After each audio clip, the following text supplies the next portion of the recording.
jemaat Tuhan yang terkasih di dalam Tuhan, siap untuk memuji dan menyembah Tuhan, amin. Kita bersyukur saat ini kita ada bukan karena kekuatan kita, tapi semua karena anugerah yang Tuhan berikan dalam kehidupan kita, amin. Mari kita persiapkan hati kita, kita mau memberikan yang terbaik, kita mau memberikan pujian dan persembahan yang terbaik bagi Tuhan Allah kita yang hidup. Terima kasih Bapa, kami bersyukur Tuhan, kami ada semua karena kebaikan dan anugerah yang Kau berikan dalam hidup kami. Kami bisa bernafas, kami bisa sehat semua karena anugerah Tuhan. Bukan karena kekuatan kami Tuhan, tapi karena Engkau di dalam hidup kami Tuhan. Dan saat ini Tuhan kami merendahkan hati kami mau memberikan hidup kami Tuhan bagi kemuliaan nama-Mu Tuhan. Kami serahkan Bapa ibadah kami dari awal pertengahan sampai pada akhirnya, biar hanya kemuliaan-Mu yang dinyatakan Tuhan. Bebaskan roh kami untuk kami memuji menyembah Engkau, dan segala apapun Tuhan yang mengikat hati kami percaya Engkau lepaskan di dalam nama Yesus Tuhan, biar hanya Engkau yang ditinggikan Tuhan di tempat ini Tuhan. Terima kasih Bapa, hanya di dalam nama Tuhan Yesus. Haleluya, amin.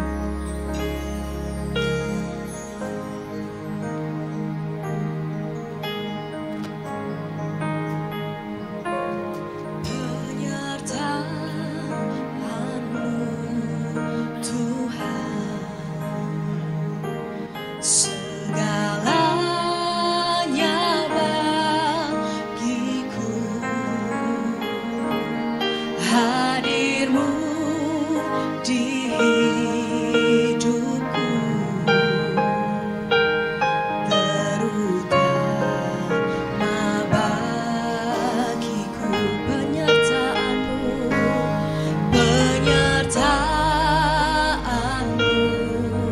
Tuhan, segalanya bagiku. Hadir-Mu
bersyukur Tuhan, kami bersyukur,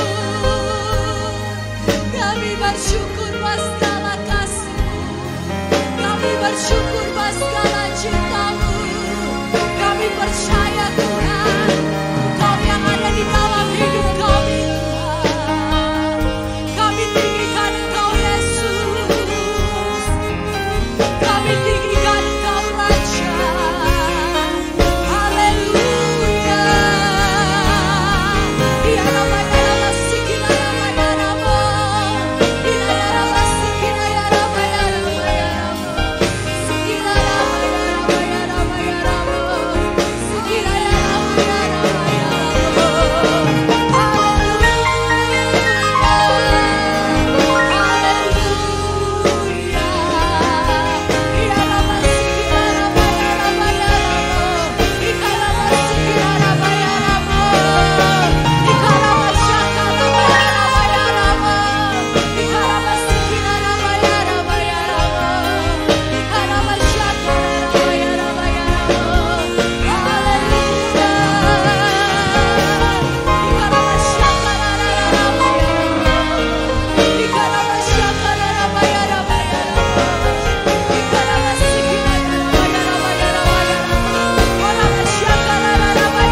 Saat ini Tuhan kami persembahkan hidup kami lebih lagi.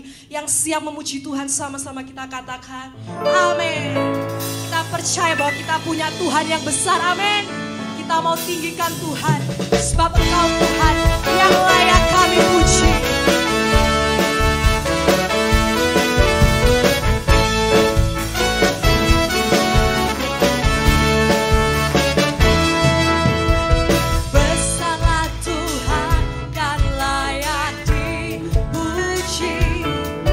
Besarlah namanya, kekal kuasanya.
Namun Dia beri yang terbaik di waktu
Terima kasih Bapa di surga. Terima kasih buat pagi hari ini. Sungguh dengan hati kami bersyukur jikalau kami boleh ada di hadapan-Mu. Sebentar setelah kami mendengar memuji Tuhan, kami akan belajar kebenaran firman-Mu. Dan kami yakini bahwa firman-Mu adalah sumber kekuatan kami. Sumber pertolongan kami, sumber mujizat. Sehingga apapun permasalahan pergumulan dalam hidup kami percaya Tuhan pasti tolong kami. Mujizat Tuhan pasti terjadi atas kami. Terima kasih, sucikan hamba-Mu, sucikan seluruh umat-Mu supaya kami mengerti kehendak-Mu. Kami tanggalkan pikiran kami sebagai manusia. Kami kenakan pikiran Kristus supaya kami mengerti firman-Mu dalam hidup kami. Terima kasih segala kuasa yang mengganggu dalam bentuk apapun. Kami patahkan dalam nama Yesus. Terima kasih, firman-Mu kami siap mendengar. Dalam nama Tuhan Yesus semua orang percaya katakan amin. Silakan duduk, shalom. Oke, puji Tuhan, saudara yang dikasihi Tuhan. Pada pagi hari ini saudara, kita dapatkan sebuah tema doa meneguhkan iman. Haleluya. Oke, doa meneguhkan iman itu tema kita. Oke, kalau tidak jalan ya ribetnya. Oke, sebentar sabar ya. Ini masih mulai tahun yang baru, kita buat inovasi baru juga mengikuti teknologi. Oke, belum bisa? Oke saudara, saya lanjutkan sebelum saya sedang akan dibenahi untuk menyingkat waktu, silakan. Doa kita, doa meneguhkan iman, tema kita pada pagi hari ini, saudara. Nah, memang saya melihat bahwa tema ini, saudaraku, diangkat dari sebuah peristiwa. Peristiwa yang terjadi di Taman Getsemani di Bukit Zaitun, saudara. Di Bukit Zaitun. Pada waktu itu Yesus sedang mengajak murid-muridnya untuk berdoa bersama-sama di Bukit Zaitun, saudara. Dan memang betul, saudara, waktu Yesus mengajak untuk berdoa murid-muridnya, apa tujuannya doa itu? Tujuan daripada Yesus mengajak murid-muridnya adalah supaya murid-murid Tuhan, murid-murid Tuhan itu tidak jatuh di dalam pencobaan. Nah, saudara-saudara yang dikasihi Tuhan, itulah tema kita. Doa itu meneguhkan iman. Siapapun saudara dan saya, doa itu sangat penting. Bahkan murid-murid Tuhan pun waktu diajak berdoa, saudara-saudara, supaya dikatakan supaya tidak jatuh dalam pencobaan. Dan pada waktu itu, saudara-saudara, waktu mereka berdoa, kenyataannya yang terjadi di peristiwa Taman Getsemani ini, Yesus waktu kembali melihat murid-muridnya jatuh dalam kelemahannya, dan dia katakan, bangun, jangan tidur, supaya engkau tidak jatuh dalam pencobaan. Itu doa yang meneguhkan iman, saudara-saudara.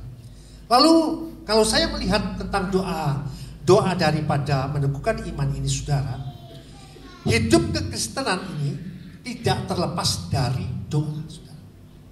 Ya. Hidup saudara dan saya ini tidak terlepas dari doa. Mengapa demikian? Doa itu yang sudah seharusnya menjadi gaya hidup dari saudara dan saya. Hidup kekristenan. Doa menjadi gaya hidup saudara dan saya sebagai orang percaya. Gaya hidup. Maksudnya apa, saudara? Maksudnya jadi gaya hidup itu, saudara kok seneng gitu loh berdoa. Ya. Suka gitu. Sama dengan bersaing dengan saudara suka makan. Kalau nggak capcay terus. Kalau nggak sate terus gitu. Itu kesukaan seseorang. Tapi saudaraku, saya katakan bahwa doa dari kekristenan ini sudah harusnya menjadi gaya kehidupan saudara dan saya. Jadi senang gitu. Ya, kalau nggak doanya rasanya kalau nggak senang gitu. Ya toh? Jadi saudara harus doa terus dalam kehidupan saudara. Nah, saudara-saudara yang dikasihi, saya melihat juga doa ini adalah sesuatu yang supranatural. Doa, ya saudara, adalah supranatural dan memiliki kekuatan yang luar biasa dan memiliki dimensi yang tak terbatas. Nah, ini kelebihan daripada doa, saudaraku. Apapun yang manusia miliki dalam dunia ini, baik kekuatan, kekayaan, jabatan, semualah yang ada di dalam dunia ini, semua terbatas. Tapi saya melihat, saudaraku, bahwa doa ini spesial. Doa yang saudara miliki sebagai orang percaya adalah spesial, karena memang doa itu adalah sesuatu yang supranatural. Nah, kalau nggak berdoa, ya nggak merasakan kehidupan yang supranatural itu. Itu, saudara. Ya, dan bisa. Dan saudaraku yang dikasihi Tuhan, yes. Dan dikatakan bahwa memiliki kekuatan yang luar biasa di luar nalar, saudaraku. Jadi apa-apa yang tidak dicapai dengan otak manusia, pikiran manusia itu hanya bisa dijangkau dengan doa. Oleh sebab itu pada pagi hari ini kita belajar dengan doa meneguhkan iman, saudara. Nah, next, selanjutnya saudaraku, ini kita akan lihat. Doa adalah nafas kekristenan. Nah, saudaraku, doa adalah nafas kekristenan. Artinya, saudaraku, kehidupan doa kekristenan sama halnya dengan kehidupan manusia. Kehidupan doa kekristenan itu sama dengan anatomi tubuh manusia. Kehidupan manusia yang mana, saudara, manusia itu membutuhkan oksigen untuk bernafas. Ya, ada yang di sini nggak bernafas? Semua membutuhkan oksigen untuk bernafas. Apa gunanya, saudaraku?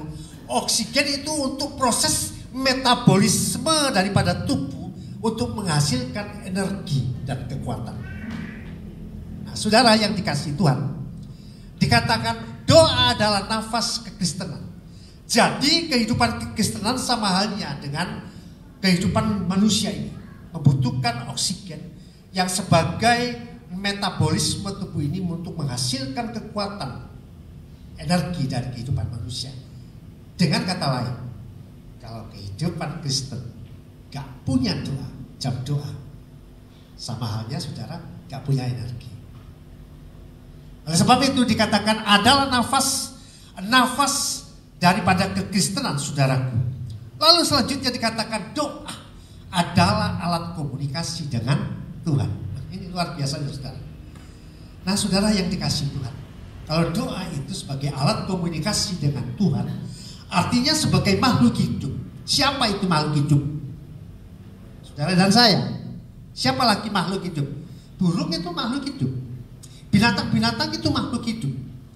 Nah, kok bisa dikatakan doa adalah sebagai alat komunikasi dengan Tuhan? Sebab sebagai makhluk hidup dibutuhkan komunikasi antara satu dengan yang lainnya dengan metode dan cara yang berbeda-beda. Oleh sebab itu dibutuhkan doa itu adalah sebagai alat komunikasi. Apa maksudnya dengan metode dan cara yang berbeda antara satu dengan yang lainnya?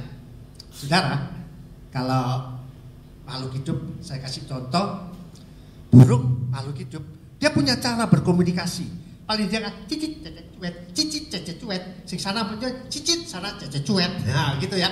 Ini cara metode dari makhluk hidup itu untuk berkomunikasi. Sebelum saya masuk ke doa, satu lagi kucing. Nah, kucing itu jangan dikira saudara gak punya cara komunikasi, metode komunikasi. Wah, yang sini, sing sana, sing sini.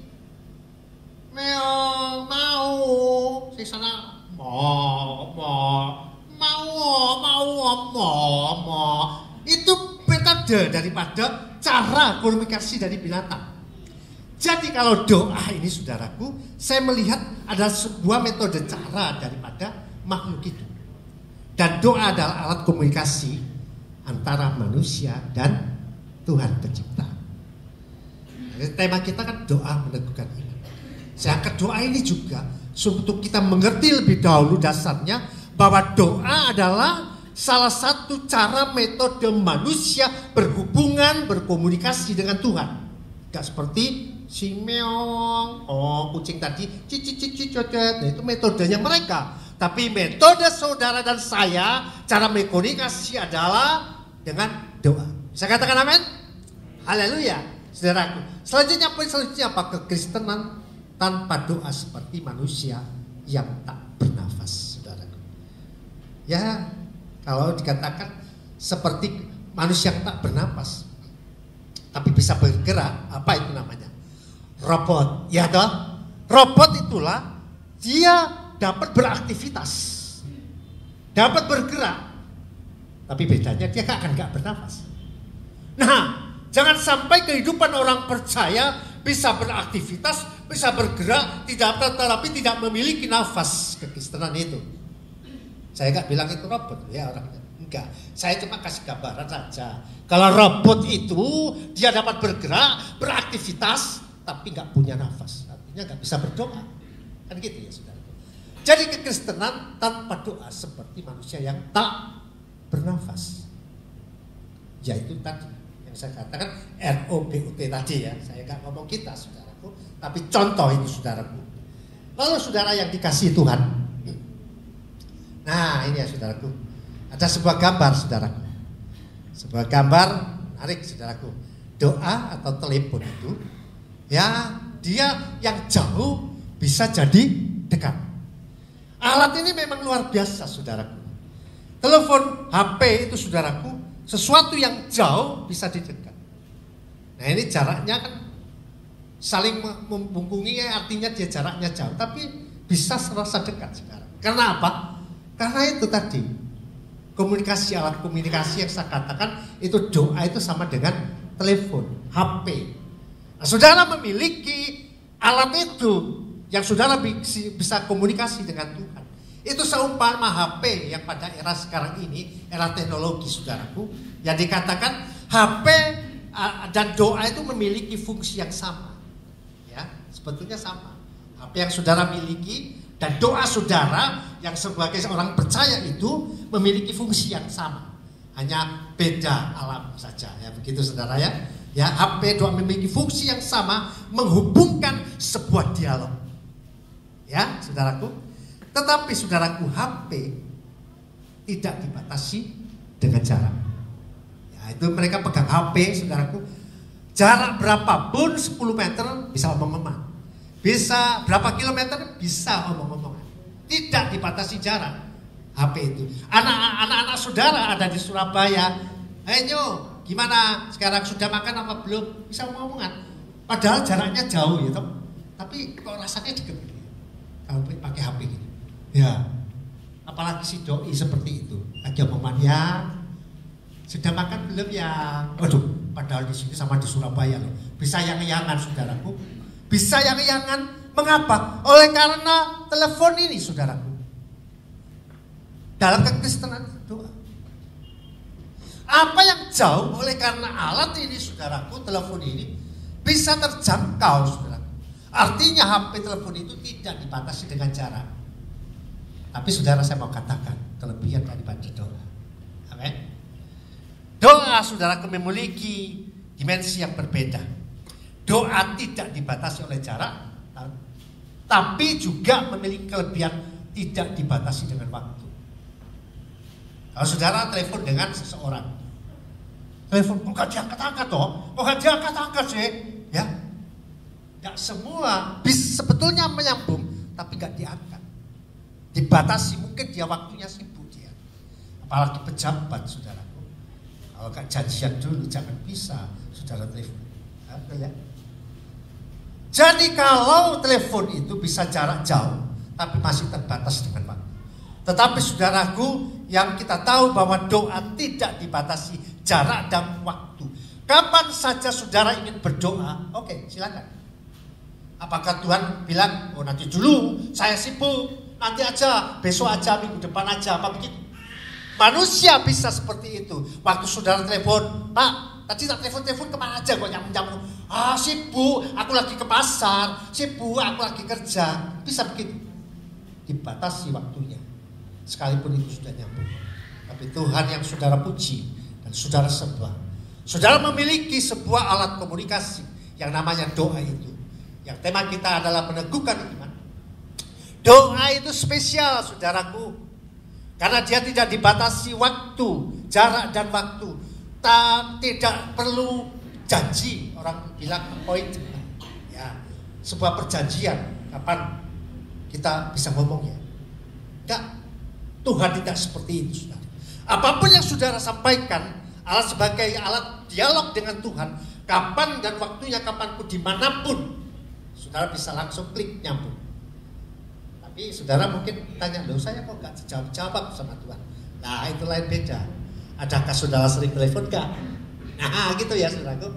Masalahnya itu, adakah saudara sering pergunakan alat itu apa enggak? Mungkin saudara dianggap oleh Tuhan enggak kenal. Gak pernah telepon sih. Kok tahu-tahu sudah 10 tahun baru telepon. Nah masalahnya itu. Sebetulnya sudah nyambung. Kapanpun Tuhan, waktu saudara klik doa itu, dia dengar. Amin, saudaraku. Nah itu selanjutnya saudaraku yang dikasih Tuhan. Itulah gambaran daripada doa itu. Lalu selanjutnya apa ini? Dilihat di sini saudaraku. Ada sebuah yang akan dikatakan ketika menghadapi pergumulan, kita berseru kepada Tuhan.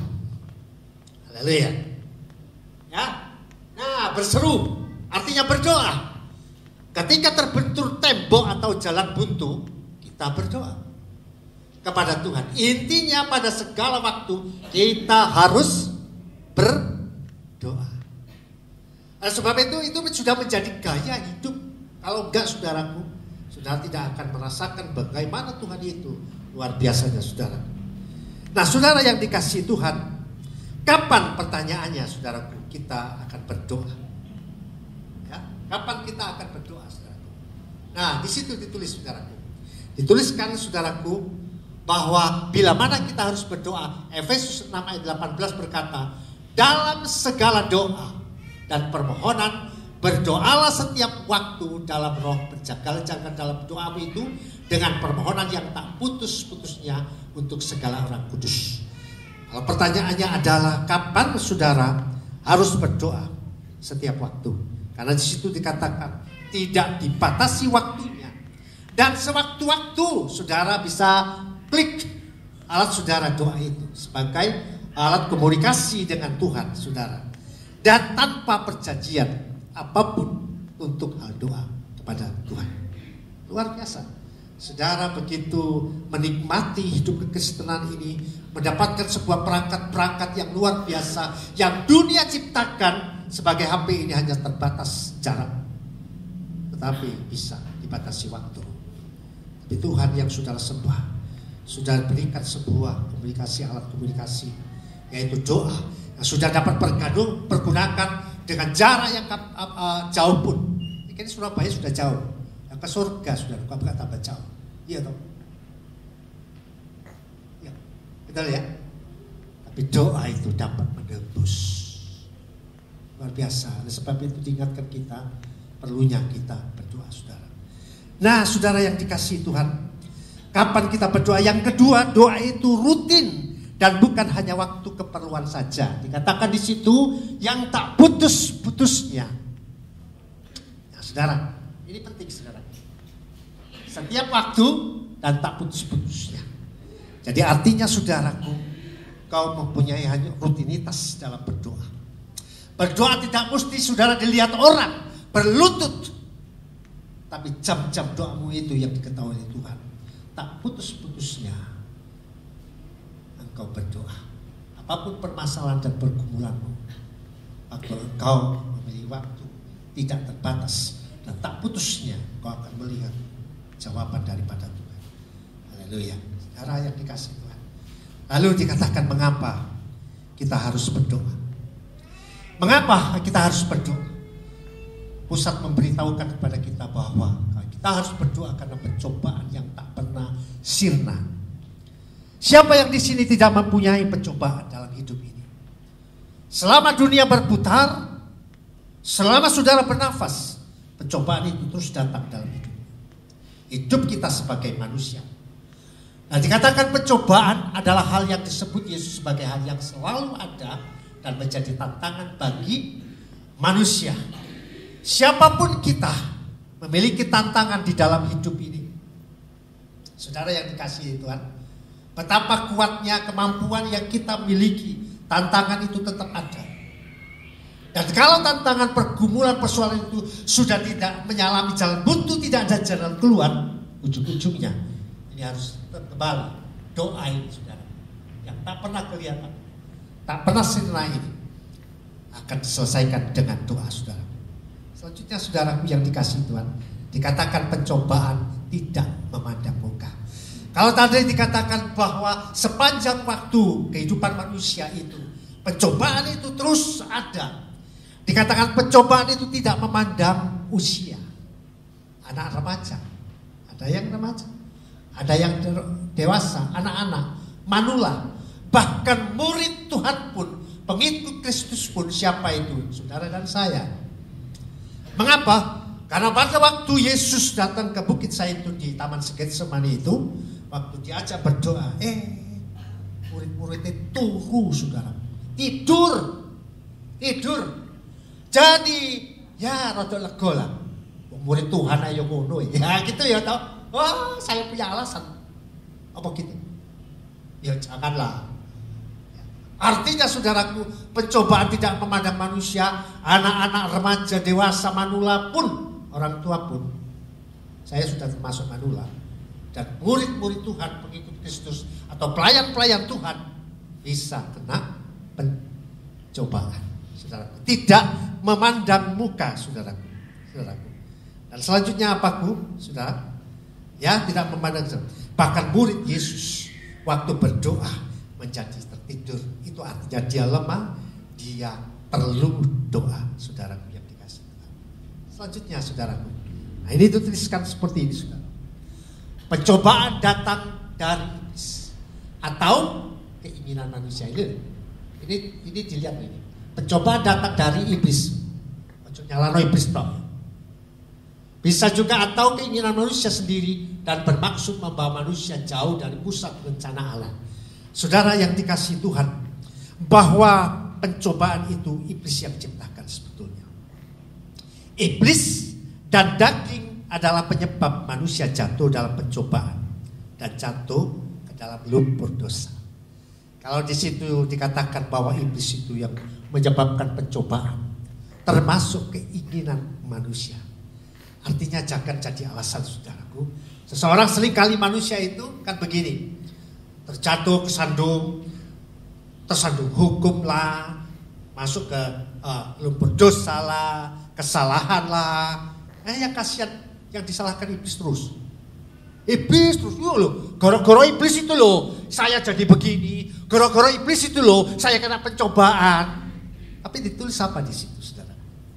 Ditulis atau keinginan manusia sendiri. Jadi kalau saudara mengalami masalah percobaan dalam rumah tangga, pekerjaan saudara, tersandung sebuah risiko-risiko yang saudara harus hadapi, jangan iblis toh, saudaraku, yang disalahkan. Sekalipun iblis juga berperan, tetapi juga bekerja sama dengan keinginan saudara. Amin. Nah, oleh sebab itu kita bisa berhati-hati, saudara, dalam kekristenan ini, supaya kita senantiasa iman kita teguh kokoh, dan dikatakan lagi pencobaan hanya dapat dikalahkan dengan doa. Dan orang yang menang atas pencobaan akan menerima upah. Nah, ini yang luar biasa. Saudara yang dikasihi Tuhan, dikatakan bahwa menerima upah. Saudara yang dikasihi Tuhan, di sini digambarkan ada singa. Saya ditulis ada statement, hidup tanpa doa jadi mangsa iblis. Hidup tanpa doa menjadi mangsa daripada iblis, saudaraku. Dikatakan di sini tergambar bahwa domba, ini domba, saudara. Nah, ini gambaran domba. Domba ini, saudara yang dikasihi Tuhan, adalah binatang yang lemah. Ya. Nah, singa ini adalah gambaran daripada iblis. Dikatakan hidup tanpa doa jadi mangsa iblis. Oleh sebab itu apa? Waspada.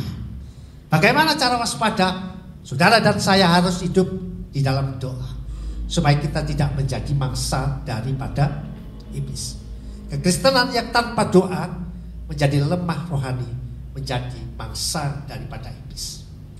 Di sini ada tertulis, saudara, singa itu akan memakan domba. Oh, domba itu gambarannya saudara dan saya, saudara. Dan dikatakan dia akan memakan domba itu, tetapi singa itu kaget melihat, takut melihat daun. Saudara yang dikasihi Tuhan Yesus, itulah gambaran daripada singa iblis itu, yang dikatakan kekristenan yang tanpa doa itu sangat berbahaya.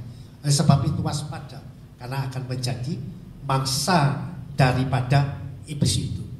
Singa dikatakan waktu melihat daun dia takut. Kok bisa seperti itu, saudara? Kok bisa dia takut, si singa itu? Saudara yang dikasihi Tuhan, daun ini saya melihat adalah sebuah gambaran kekristenan yang memiliki doa. Demikian, saudara yang dikasihi Tuhan, apapun permasalahan pergumulan saudara di dalam kehidupan ini, yang akan diterkam oleh si iblis yang singa itu mengaum-ngaum, saudaraku. Kalau kehidupan kekristenan melihat daun ini, artinya kehidupan kekristenan yang memiliki doa itu, maka singa itu akan takut, iblis itu akan takut, saudara. Mengapa? Karena doa itu mempunyai dimensi yang tak terbatas. Dia bisa berhubungan langsung dengan Tuhan, saudaraku. Luar biasa, saudaraku, singa itu. Nah, selanjutnya, saudaraku, dikatakan apa lagi di sini?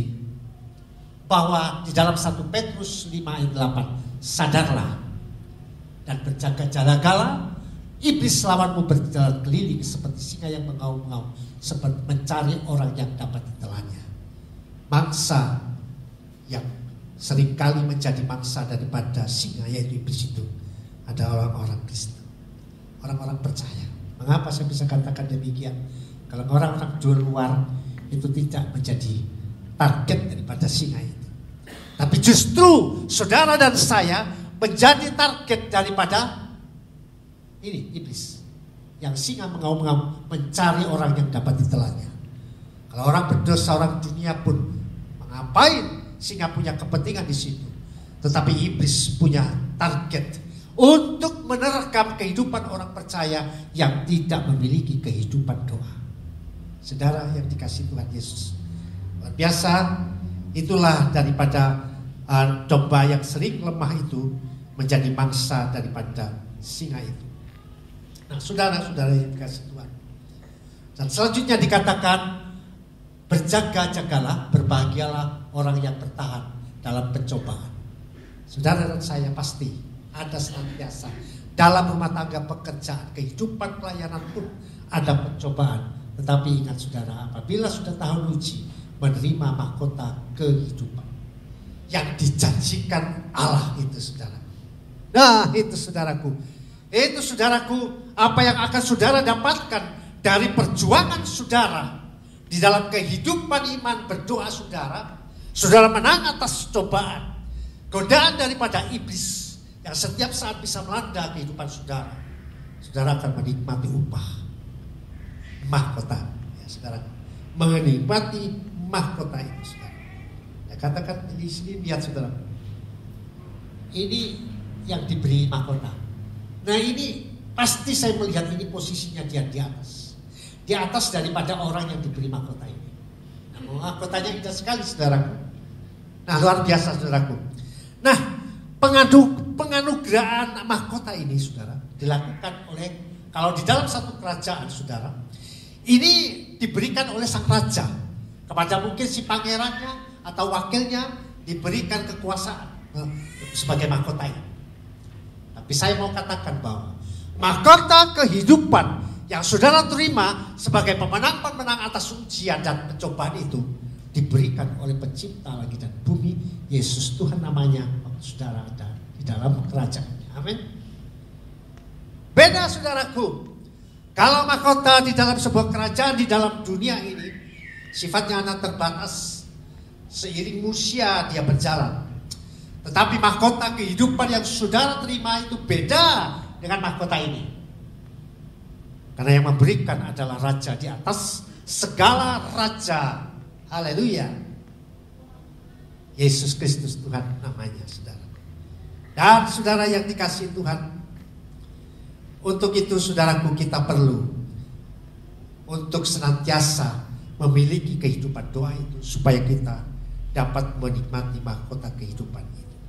Saudara yang dikasihi Tuhan, dan selanjutnya dikatakan, mengapa? Pertanyaan kedua, mengapa kita harus berdoa? Dikatakan yang pertama tadi, karena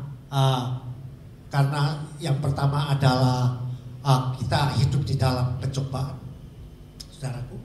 Dan yang kedua, saudaraku, dikatakan bahwa kehendak Tuhan selalu ada. Artinya doa ini untuk mencari kehendak Tuhan di dalam kehidupan kita.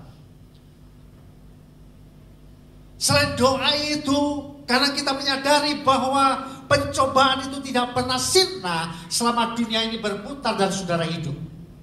Yang kedua, doa ini berfungsi untuk mencari kehendak Tuhan di dalam hidup saudara dan saya. Ya, untuk mencari kehendak Tuhan. Supaya apa, saudaraku? Bukan kehendak kita, saudaraku. Salah satu tujuan lain dari doa adalah untuk menemukan apakah kehendak Tuhan atas hidup kita. Bukan untuk mencari dan memaksakan kehendak kita. Seringkali kekristenan mungkin salah, saudaraku. Doa bukan untuk mencari kehendak Tuhan atas hidup kita. Tapi seringkali doa kita pergunakan untuk paksa Tuhan. Apa maunya kita. Itu yang salah. Oleh sebab itu, kita diperlukan doa untuk meneguhkan iman ini. Hal yang kedua, mengapa kita harus berdoa? Karena memang kita memerlukan kehendak Tuhan hanya bisa diketahui melalui doa saudara dan saya. Haleluya. Luar biasa saudaraku. Dan selanjutnya saudaraku dikatakan sebagai manusia tak boleh egois. Yang saya mau katakan seperti itu tadi saudara. Waktu saudara berdoa gitu ya, kan dikatakan untuk cari kehendak Tuhan. Tapi waktu saudara berdoa, Tuhan, ayo jawab Tuhan, ayo jawab Tuhan. Aku punya pergumulan, aku punya persoalan, aku punya permintaan ini Tuhan. Itu bukan mencari kehendak Tuhan atas kita, tapi untuk memaksakan kehendak kita. Doa sudah beralih fungsi, bukan untuk mencari kehendak Tuhan, tetapi untuk memaksakan kehendak kita. Apa maunya kita mau Tuhan turuti. Nah, saudara yang dikasihi Tuhan, seperti dikatakan apa? Sebagai manusia tidak boleh egois dalam mencari kehendak Tuhan. Contohnya saudaraku, ini ayat ini, ya Bapakku, jikalau engkau mau, ambillah cawan ini daripadaku, tetapi bukanlah kehendakku, melainkan kehendakmu lah yang terjadi. Siapa dia? Dia berkata kepada Bapa, dia Tuhan, Yesus Tuhan, firman yang telah menjadi manusia. Dia punya kuasa. Tapi apakah dia paksa Bapaknya? Gak mau aku, gak mau masuk pencobaan ini. Lepaskan nyawa itu daripadaku, lebih baik aku bebas jadi Tuhan yang memerintah. Apa gitu? Tidak. Kalau Tuhan ini sudah berkata, tetapi bukanlah kehendakmu, melainkan kehendakmu yang terjadi. Siapa saudara dan saya memakai doa itu sebagai keegoisan untuk mencari kehendak kita sendiri, sudah beralih fungsi, saudara.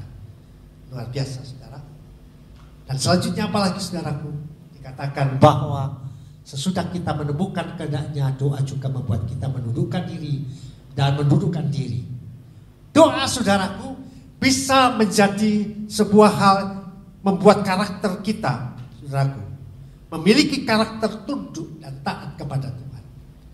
Selanjutnya lagi dikatakan kehendak Tuhan itu dapat ditemukan dalam Alkitab. Saudara mungkin bertanya-tanya, di mana aku cari kehendak Tuhan melalui doa itu? Sudah berteriak-teriak doa tiap malam, kunci kamar, yang kita berdoa sudah pakai alat komunikasi yang seperti HP itu, bisa menembus surga yang namanya doa itu, tapi belum ada jawaban. Jelas dikatakan di sini bahwa kehendak Tuhan bisa ditemukan di dalam Alkitab. Di dalam Alkitab, saudara. Ya, di dalam Alkitab dikatakan apa, saudara? Dalam 2 Timotius dikatakan segala tulisan yang diilhamkan Allah, yaitu firman yang saudara miliki dalam Alkitab itu. Untuk apa mengajar? Kalau saudara perlu diajar Tuhan, kehendak Tuhan diketahui, saudara perlu diajar melalui firman Tuhan. Untuk menyatakan kesalahan orang yang mungkin tidak tahu kehendak Tuhan bahwa kita salah, bisa ditemukan di dalam Alkitab bahwa kita salah. Untuk memperbaiki kelakuan, mendidik orang dalam kebenaran. Artinya kesimpulannya saudaraku bahwa kita temukan kehendak Tuhan dalam Alkitab ini untuk apa? Untuk membentuk kehidupan saudara dan saya menjadi sempurna seperti rencana Allah yang semula. Supaya apa? Gak diterkam iblis, gak diterkam singa, gak jadi mangsa singa, gitu ya. Kalau kita tahu kehendak Tuhan melalui kebenaran Tuhan ini, saudaraku, maksud dan rencana Tuhan, saudara diinginkan saudara tidak menjadi mangsa daripada singa itu. Saudara intinya pada tujuan akhir Tuhan dijadikan orang-orang ciptaan Tuhan yang sempurna seperti rencana dan gambarnya di dalam kebenaran itu, saudara. Selanjutnya saudaraku, nah itulah saya ambil gambar. Kalau saudara bingung firman Tuhan seperti apa, kok sekarang bentuknya seperti HP ini ya, kalau sudah seperti ini ya bisa kemana-mana, ya seperti inilah saudara firman Tuhan. Alkitab, Injil dikatakan tanpa hidup tanpa kehendak Tuhan. Alkitab Injil itu terdapat kehendak Tuhan di dalamnya. Dan hidup tanpa kehendak dan firman-Nya. Kehendak dan firman-Nya seperti manusia tanpa arah. Jangan seperti itu, saudara. Sebab itu kita memiliki kehidupan doa yang membangun iman itu, saudara. Yang dikatakan bahwa perjalanan hidup kita ini adalah seperti rambu-rambu, saudara. Kehidupan ini perlu rambu-rambu yang menunjukkan suatu tempat dituju, arah yang dituju. Sebab tanpa kehendak Tuhan, tanpa firman-Nya, tanpa kehendak Tuhan, kehidupan orang percaya selain diterkam oleh bangsa iblis, sehingga itu dia mempunyai potensi untuk tersesat. Jadi firman Tuhan ini, saudaraku, sebagai petunjuk yang memiliki kehendak Tuhan, kita tahu supaya kita tidak tersesat. Kapal pun demikian, saudara. Kalau saudara lihat kapal di laut maupun kapal terbang di udara, tidak seperti itu saja. Tapi mereka mempunyai ini, bahasa kerennya manual, petunjuk arah, sehingga pesawat itu bisa sampai ke satu tempat atau kapal itu sampai ke satu tempat oleh karena petunjuk ini. Demikian kehidupan manusia, saudaraku, dikatakan hidup tanpa kehendak dan firman-Nya seperti manusia tanpa arah. Jangan-jangan nabrak sini, nabrak sana. Titanic bisa nabrak, saudaraku. Kapal yang begitu indah dan megah, yang canggih, sudah tercatat di dalam sejarah, nabrak batu karang, hancur, banyak korban. Nah, jangan sampai seperti itu kehidupan kita, yang hidup tanpa kehendak dan firman-Nya seperti manusia tanpa arah. Nah, itu kalau kapal, saudara, pesawat. Lalah kalau hidup manusia hidup tanpa kehendak dan firman-Nya, nggak punya arah, istilahnya apa, saudara? Boleh saya ngomong? Orgil. Oh, apa sih orgil itu? Ya itu, orgil, itulah. Ya, yang jalan piramidi di jalan itulah. Orang yang tidak memiliki tujuan hidup, arah. Karena apa? Dia tidak memiliki. Saudara yang dikasihi Tuhan, ya, selanjutnya, saudaraku, hampir selesai. Nah, ini hidup tanpa kehendak Tuhan bagaikan robot yang tidak bergerak tanpa sebuah instruksi. Itulah gambaran manusia yang tanpa kehendak Tuhan, hidupnya seperti robot, saudara. Nih, nah, saya berikan gambar lagi, cantik lah. Ya, cantik luar biasa, saudaraku. Tapi sayang, saudaraku, dia dapat gerak, tapi nggak punya kehendak. Wow, cantiknya luar biasa, saudaraku. Bisa beraktivitas gerak sesuai perintah, dikatakan. Gak punya kehendak, mangan aja gak tahu, saudara. Nangis gak iso, apalagi suruh doa, tidak punya. Jangan sampai, saudaraku, kehidupan manusia dapat bergerak tapi tidak punya kehendak, dapat bergerak tapi tak punya kehendak, sama seperti robot ini, saudara. Cantik, casingnya cantik, saudaraku, casingnya ganteng, saudaraku, tapi robot, saudara. Kalau saudara datang ke Cina, sudah dijual di mana-mana, saudara temui robot, saudara tidak tahu itu robot. Bisa nyalami saudara, bisa ngomong sesuai program dan perintah dari komputernya itu, tapi dia tidak punya kehendak. Itu bedanya, saudara. Kehidupan orang percaya, saudara. Nah, saudaraku, selanjutnya apalagi, saudaraku? Mengapa kita harus berdoa? Karena kita lemah, saudara. Kita memiliki kelemahan, kita selalu nyata. Siapapun saudara dan saya, orang dalam dunia ini, sekalipun memiliki harta, kekayaan, kekuatan, jabatan, kekuasaan apapun, dia adalah manusia lemah di hadapan Tuhan. Tanpa sebuah perangkat yang namanya doa. Sekalipun dia atasi persoalannya dengan kekuatannya sendiri, dia pasti gagal. Dia pasti gagal. Ya, tetapi mengapa kita berdoa? Karena kita memiliki kelemahan. Yesus menegaskan bahwa roh menurut tapi pada dasarnya daging lemah. Seringkali manusia jatuh ke dalam dosa oleh karena daging lemah, saudaraku.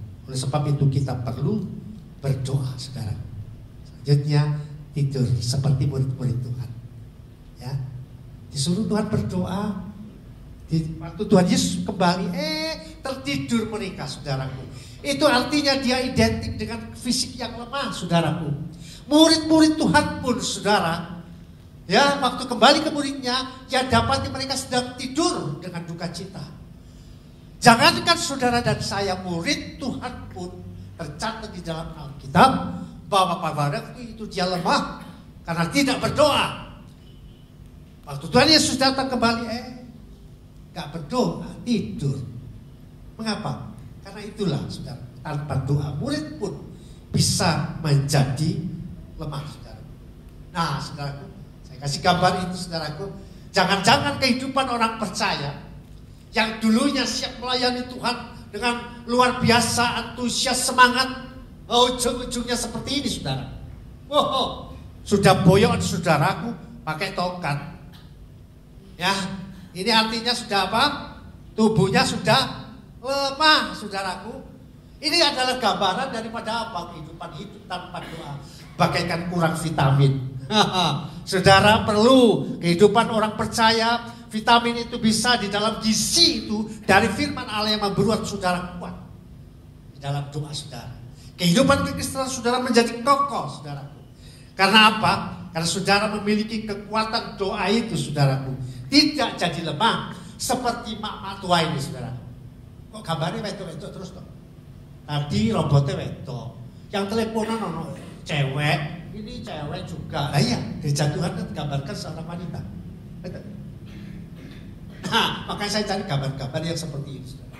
Gambar gereja Tuhan yang hidup tanpa doa ini, saudara. Ya, gambaran daripada orang yang kurang gizi firman Tuhan. Kekuatan doanya tidak ada.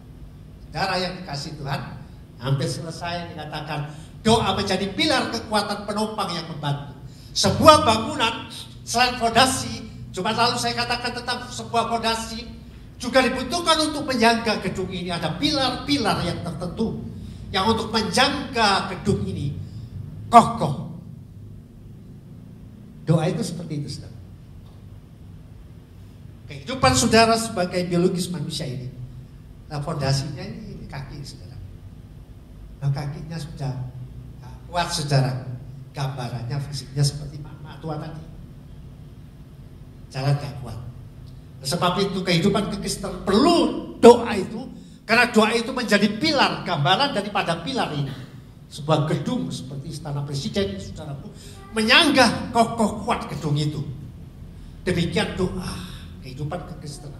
Waktu kau memiliki kehidupan doa yang kuat kokoh, akan menopang kehidupan kekristenan. Apapun singa hendak lakukan, iblis akan lakukan bagi hidupmu dalam rumah tangga dan pekerjaan, tidak akan roboh. Kenapa? Karena pilarnya kuat. Semennya dari semen Gresik dari Pak Nanuri. Kuat cor-corannya. Kuat pokoknya. Pilarnya gede-gede. Gambar. Nah, selanjutnya itu sebabnya berdoa pada segala waktu. Untuk memiliki kelemahan, berdoa semakin memiliki. Seberapa kuat daripada bangunan ini tergantung seberapa kuat dari pilar itu. Seberapa kuat kehidupan doa orang Kristen, kehidupan iman Kristen itu tergantung seberapa jam doanya dia di hadapan Tuhan. Saudara yang dikasih Tuhan, selesai. Cewek lagi. Tadi gambarin pilar kuat ya, saudaraku. Kokoh gede. Wah, ini sekarang gambarnya kok begini. Tapi itu bukan cowok, cewek. Kok seperti itu? Nah, itulah gambaran daripada kehidupan manusia yang kuat karena gizi, energi yang dibangunnya dari makanan menjadi kuat kokoh. Demikian kehidupan Kristen perlu kuat seperti ini. Wah, luar biasa kuatnya. Doa menjadikan tubuh, jiwa dan roh kuat. Saudara yang dikasih Tuhan. Ya tapi ya jangan doa toh.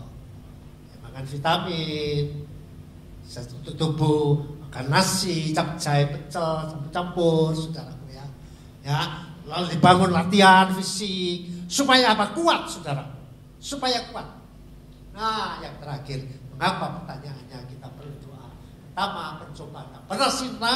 Yang kedua, kehendak Tuhan selalu ada dan kelemahan kita ada. Oleh sebab itu kita perlu jam-jam doa. Silakan saudara pemain musik. Oleh sebab itu saudara yang dikasihi Tuhan, kita memerlukan doa yang dapat meneguhkan iman dalam kehidupan kekristenan ini, saudara. Karena memang hari-hari ini, ya, kepentingan daripada kuasa kegelapan yang hendak meruntuhkan dan menjatuhkan orang percaya hanya dapat diatasi, dikalahkan dengan doa.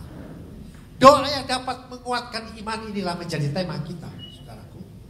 Ya, menjadi tema kita. Dan saudaraku yang dikasihi Tuhan, kita perlu kuasa daripada Tuhan itu untuk membangun doa kita. Mari saudara kita nyanyikan satu pujian, tak terbatas kuasa Tuhan.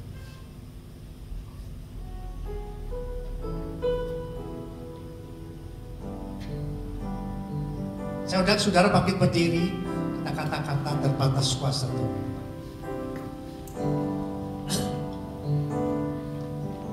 Tak terbatas kuasa-Mu Tuhan, semua dapat Kau lakukan.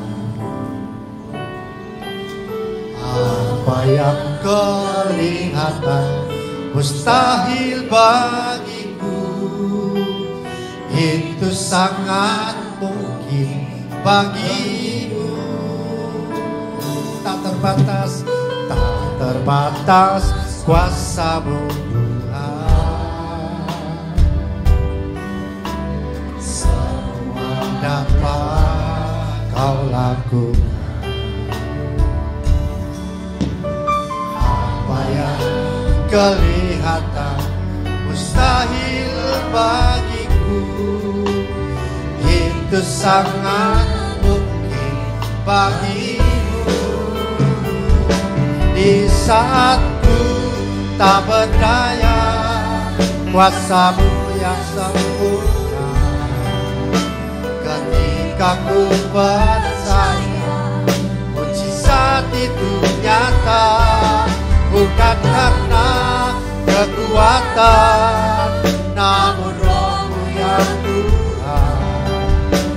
Ketika ku berdoa, mujizat itu nyata. Saat ku tak berdaya, kuasa-Mu yang sempurna. Ketika ku percaya, mujizat itu nyata, bukan karena kekuatan, namun Roh-Mu yang Tuhan. Ketika ku percaya, mujizat itu nyata. Ketika ku berdoa, mujizat itu nyata. Ketika ku berdoa, mujizat itu nyata. Terima kasih Bapak, kami boleh belajar pada pagi hari ini sebuah kehidupan doa yang untuk membangun iman kami. Sebab itu Tuhan, kami yakini dan percaya bahwa saat kami memiliki kehidupan doa, maka mujizat-mujizat itu pasti terjadi dalam kehidupan kami. Kami percaya kami sudah diberkati firman-Mu Tuhan. Segala puji, hormat, kemuliaan, kuasa-Nya bagi Engkau. Dalam nama Tuhan Yesus kami sudah berdoa dan mengucap syukur. Semua orang percaya katakan